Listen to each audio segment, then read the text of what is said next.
Hey guys, this is Solution Podfic, and today we're going to be reading Don't Know Where the Justice League Almost Didn't Figure It Out by Bats and the Birds. This is Chapter 4. Batman hadn't responded to any league correspondence in 5 days. That, in and of itself, wasn't too alarming.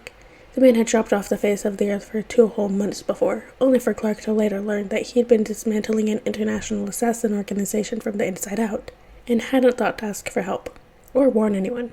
They had been extremely close to erecting a fallen hero memorial for him that time, but then he'd shown up at the weekly meeting as though nothing had happened, so Clark usually wouldn't be worried.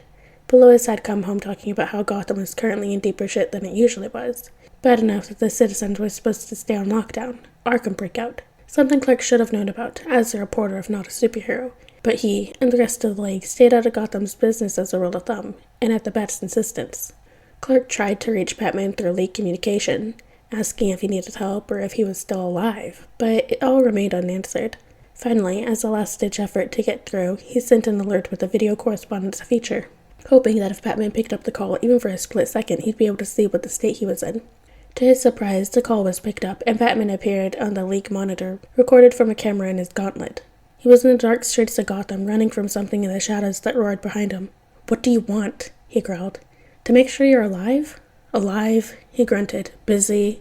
He went to turn off the call, but the thing behind him roared louder, and Clark's ears picked up on human screaming, and he saw a glimpse of something flying through the air before it crashed directly into Batman. The video feed went fuzzy, and when it cleared, it showed a crooked view of the street and the object that had been thrown. Except it wasn't an object. Nightwing picked himself up from a crumpled heap on the ground, holding his side. Solomon Grundy. Why did it have to be Solomon Grundy? He whined to himself, sounding dazed. Then the video feed started moving again as Batman pulled himself to his feet, and then it went out. Clark was on his way to Gotham before he fully asked himself why Nightwing was there. Superman was fast, but not instantaneous, and he got delayed trying to stop a giant crocodile monster. Killer Croc, if you remembered correctly, a fitting name. From destroying an apartment block, once Croc was safely bound in some steel beams from a nearby construction site. Clark continued flying through the city, looking and listening for Batman or Nightwing. It was deceptively quiet in Gotham, as though he'd caught the very tail end of whatever happened. But Clark spotted signs of a battle everywhere he turned, collapsed walls, crushed cars, and, interestingly, a sword with a red and green hilt stuck into the wall halfway up the side of an office building. He followed the worst of the destruction until he found the 2 people he was looking for on top of a building near the harbor. Whatever had been chasing them seemingly taken care of. Clark stayed hovering at a distance, watching and listening to their conversation with his super hearing. Nightwing was leaning heavily against the wall of the stairwell entrance to the building, his suit torn on the arm and left of his torso. Where his hand was pressed against an injury, he was wincing, but Clark couldn't tell if it was in pain or because he was currently getting yelled at by the Bat. Well, yelled wasn't right. Clark had heard him yell before, and this wasn't it. This was just an annoyed, harsh tone, somehow deeper than his usual Batman growl. "Go home," Batman growled at the younger hero, which had been exactly what Clark was expecting to hear. "I'm fine, B." Nightwing responded through gritted teeth, which didn't seem like a proper response. "You're hurt. Go home," Batman ordered, then went to turn away to end the conversation. Nightwing pushed himself off the wall, righting his posture even though Clark could hear how his breath caught with pain. Then he grabbed Batman's arm, stopping him. Clark was ready to quickly fly in to stop Batman from pummeling another league member, but no hit came. Batman just turned sharply back around, glaring. "I just need a breather. Bruised ribs, I'll live. There are still rogues unaccounted for. I can fight." Nightwing dropped his hand from where it had been clutching his side, and Clark quickly used his X-ray vision to make sure his ribs weren't actually broken. "Besides," Nightwing continued, "if you're going to yell at me, then you're definitely going to have to yell at him." He pointed behind Batman and up, right to where Clark was hovering a few buildings away. "I know you're listening, Soups. You can come down now." Sheepish about eavesdropping, Clark touched down on the rooftop. Nightwing smiled and waved while Batman just glared. "Sorry," Clark apologized immediately. "The state of things looked pretty dire." "It's under control," Batman growled. "Leave." Clark would have liked to point out that the giant lizard monster he fought didn't look too under control, but there was a faint beeping noise of a communicator from Batman's cowl, and he turned away from the conversation, saying, "Gordon, talk." Clark sighed and turned his attention to Nightwing, scanning him over for other injuries. He had a pretty nasty gash on his arm where the suit was torn, and another on his temple over his mask. His Eskimo sticks were neither in his hands, or on his back, or on the roof. And Clark had to assume they'd been lost during the fight, but otherwise Nightwing was alright. He'll live. When Clark pulled his focus back from looking for physical injuries, he noticed that he was staring after Batman, scowling. "It's not personal, you know," Clark offered. "He doesn't like people interfering in the city." Nightwing snorted, a humorless smile crossing his face. Oh, believe me, I know. But I was in the neighborhood when shit went down. His smile changed to a wry grin like he was in on a joke that Clark wasn't visiting family. Oh, well, I'm sure you learned that Gotham isn't to be messed with. Clark chuckled weakly, indicating the gash on Nightwing's arm. Yeah, I already knew that too. I fucked with Gotham many times and come out worse for wear. At Clark's confused look, Nightwing continued. I grew up here, most of my life, at this point, which is weird to think about. His eyes went serious as though he was thinking about past events, but then he shook his head, and the look cleared. Besides, I'm just across the river in Bludhaven now, and it sucks there too. I'd come back more often if someone learned to accept help. He yelled the last part, cupping his hands around his mouth for dramatic effect. Superman winced. You have a death wish. He doesn't kill people. Not the point.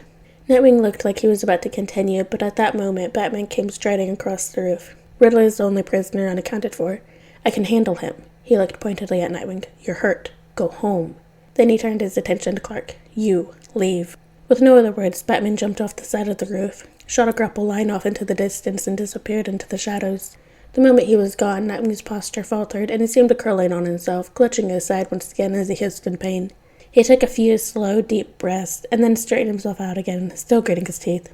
Maybe you should go home, Superman said hesitantly. Here, I can fly you. He held out a hand for Nightwing to take. Nightwing looked at the hand, considering. Finally, he said, Yeah, take me to the... He faltered, as though making a last-second decision.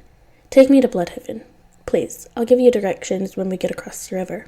As Clark grabbed Nightwing, careful of his injuries, and took off into the sky, he couldn't help but wonder how this kid was still standing. Not because of his present physical condition, but because he seemed to actively reject the healthy fear of Batman that everyone else had ingrained in them. Clark had thought it was because he was new, but now he was starting to think it was something else. Maybe it was because he grew up in Gotham, probably regularly hearing about Batman. Gothamites were a different breed, and Clark had learned to stop questioning them long ago. The Riddler tended to be easier to dispatch when he didn't have time to plan. Once Bruce dropped him onto the steps of the GCPD, he stopped on a light post and connected to the comm channel with all the other bats. Riddler captured. Report. He said simply, shooting a grapple towards the nearby building to start making his way across the city. A chorus of all goods and one fuck you from Jason let him know that everyone was accounted for except Nightwing, who was hopefully already getting stitched up back at the cave. Once he made a final round of the city and found no obvious further disturbances, he returned to the cave, pulling off his cowl as he entered the main hub.